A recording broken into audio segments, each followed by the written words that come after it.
Hi అందరికీ. మనం ఈరోజు పరవన్నం ఎలా చేసుకుందామో చూద్దాం. ఫస్ట్ ఒక బౌల్ తీసుకొని పాలు ఒక గ్లాస్కి మనం ఒక గ్లాస్కి 4 గ్లాసుల పాలు 4 గ్లాసుల నీళ్ళు పోసుకొని అవి కాగబెట్టి పొంగు వచ్చేదాకా వచ్చి బియ్యం వేసుకొని కొంచెం ఉడికిన తర్వాతకి మనం బెల్లం వేసుకుందాం. బెల్లం అలానే తిప్పుకుంటూ ఉడికించుకుందాం సిమ్లో పెట్టి. బెల్లం తురుముకొని వేసుకుంటే తొందరగా మెల్ట్ అవుతుంది, కలుస్తుంది. ఇప్పుడు బాగుంటుంది, తొందరగా ఉడుకుతుంది. ఎక్కువసేపు ఉడకబెట్టుకోకుండా మనం చేసుకుందాం.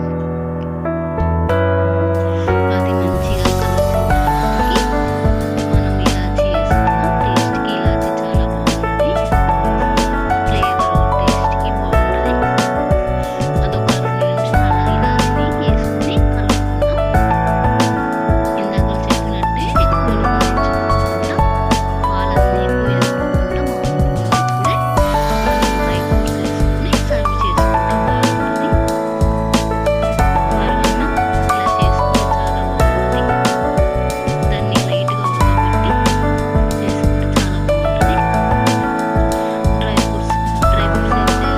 డ్రై ఫ్రూట్స్ వేసుకొని దాన్ని కలుపుకుంటే బాగుంటుంది.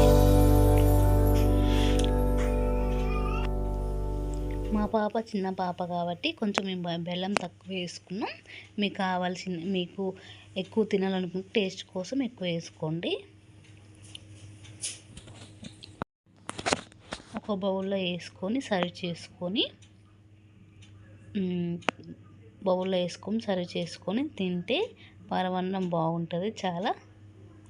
మా ఛానల్ని సబ్స్క్రైబ్ చేసుకోండి ప్లీజ్.